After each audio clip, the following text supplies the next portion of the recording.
করলেই হাওড়া বোঝার লোক গিজগিজ করছে চারপাশে।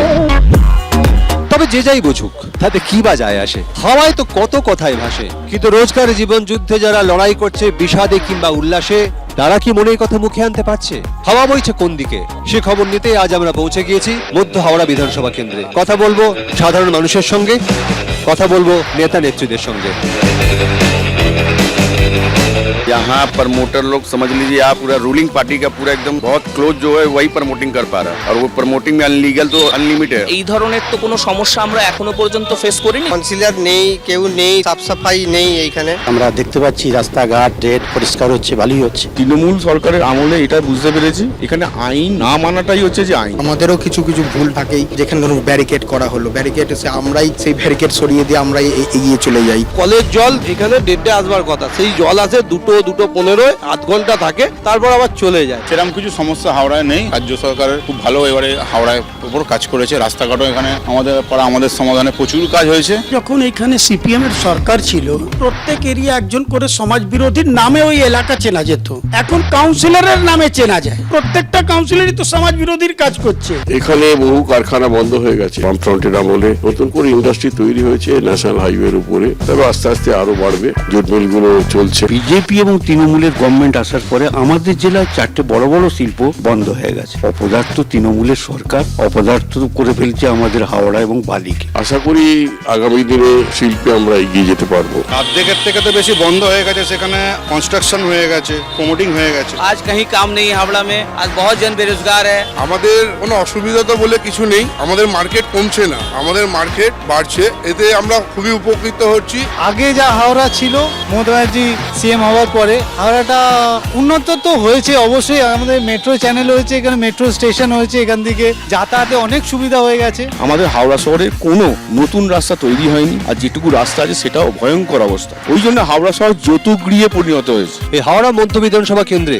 গত 3টে বিধানসভা নির্বাচনেই তৃণমূল কংগ্রেস জয়লাভ করে। প্রথমবার 2011, সেবার তৃণমূলের শ্রী অরূপ রায় প্রায় 62% ভোট পেয়ে জয়লাভ করেন। সেবার বাম এনেছিল দ্বিতীয় স্থানে। তারপর 2016 আবার তৃণমূল কংগ্রেস জেতে প্রায় 52% ভোটে, সেবার দ্বিতীয় স্থান ছিল জেডিইউ এর দখলে। আর তারপর 2021 সেবার আবার তৃণমূল কংগ্রেস জেতে, কিন্তু সেবারই প্রথম এখানে প্রায় 33% ভোট পেয়ে বিজেপি উঠে আসে দ্বিতীয় স্থানে। কিন্তু দুর্ভাগ্যের বিষয় যে আজকে 2026 কিন্তু পশ্চিমবাংলায় এই হাওড়া মিউনিসিপ্যাল কর্পোরেশনে কিন্তু ভোট নেই। নানা সমস্যার জন্য নির্বাচন হয়নি। 50টা লোকের চোখ দিয়ে যেটা দেখা সম্ভব, একটা পার্টিকুলার লোকের চোখ দিয়ে সেটা সম্ভব নয়। তার মধ্যেও কাজ করছে কর্পোরেশন। হাওড়া কিন্তু তৃণমূল আসার পরে বলা যেতে পারে ডাস্টবিনে পরিণত করেছেন। এক তো আবর্জনায় ভর্তি, তারপর সঙ্গে সঙ্গে পুকুর বোঝানো হচ্ছে, আর বড় বড় মাল্টি স্টোরেজ বিল্ডিং হচ্ছে উইদাউট পারমিশনে, তৃণমূলরা পয়সা নিয়ে। নাগরিক পরিষেবা বলতে কিছু নেই। যখন কাউন্সিলর নেই, কাউন্সিলর যে কোনো দলেরই হোক, জনপ্রতিনিধি তো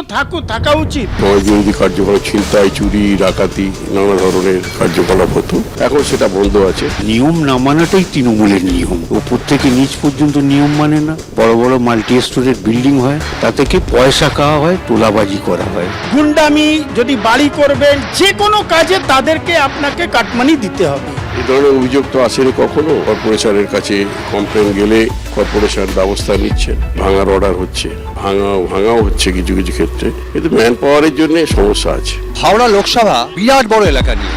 এই হাওড়া মধ্য বিধানসভা কেন্দ্র হাওড়া লোকসভার মধ্যে পড়ে। এই পুরো বিধানসভাটাই হাওড়া মিউনিসিপ্যাল কর্পোরেশনের আন্ডারে। 17 থেকে 20, 24 থেকে 34, আর 36, 37 এবং 42 এই কটা ওয়ার্ড নিয়ে হাওড়া মধ্য বিধানসভা কেন্দ্র। পশ্চিমবাংলায় আমাদের রাজনৈতিক লড়াই, আমরা দোষ দিতে পারি কিন্তু আমাদেরকে কাজও করতে হবে। আমরা বিরোধী দল আছি, তো আমাদের পার্টিতে সমালোচনা, আত্মসমালোচনার মধ্য দিয়ে আমরা সংশোধন হতে পারি। যদি আমাদের ত্রুটি থাকে, সংশোধন আমরা হবেই হব। মানুষ দুয়ার ভরে আশীর্বাদ করবে, যেমন আগে করেছে, এবং আমরা বিপুলভাবে আবার জয়লাভ করবো। রাস্তাঘাট তো কিছুই সারানো হয় না, যাও বা হয় হাঁটা চলার অযোগ্য।